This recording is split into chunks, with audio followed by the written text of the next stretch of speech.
I remember your faithfulness. I remember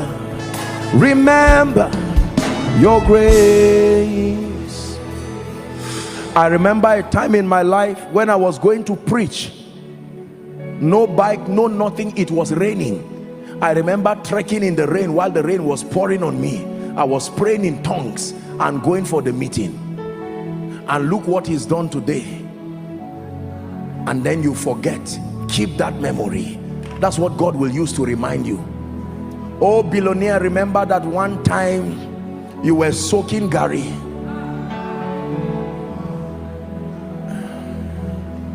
And you drink and say, to thine, to the Lord be all the glory. But today you have chains of restaurants around the world. Oh, let it never enter your heart. Oh God, anything you give me, let it stay outside me. Sit in your position alone, jealously guarded by my passion for you. Don't think I wasted your time tonight. I gave you the key to the next level. Some of you, as a company, you need to do this. Go back to God. Tomorrow when you go to work, tell the people to excuse you a bit, lock that door and kneel down and say, Father. You may even need to pray your local dialect. Maybe it will give you room to express it more and say, God of heaven, you are the one who has shown me mercy.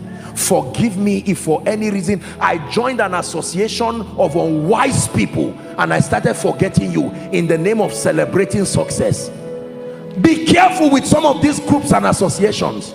They may not be wrong, but we must be careful, because some of them mislead us into feeling embarrassed that is the Lord.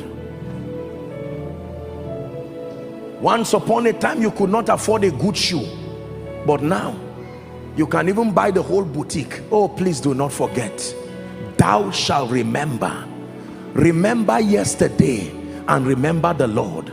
Remember yesterday and remember the Lord. Take this message and give anybody you know and you love sincerely.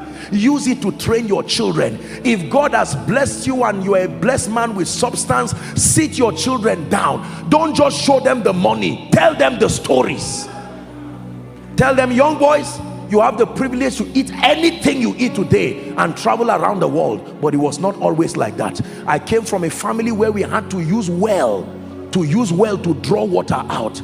God began to help me. If the only thing I give you people is money, I've destroyed you. This is a mistake, and I say it finally before we pray. Most leaders in Africa and Nigeria are making this mistake. We are not giving those who look up to us the stories. We are only giving them the rewards.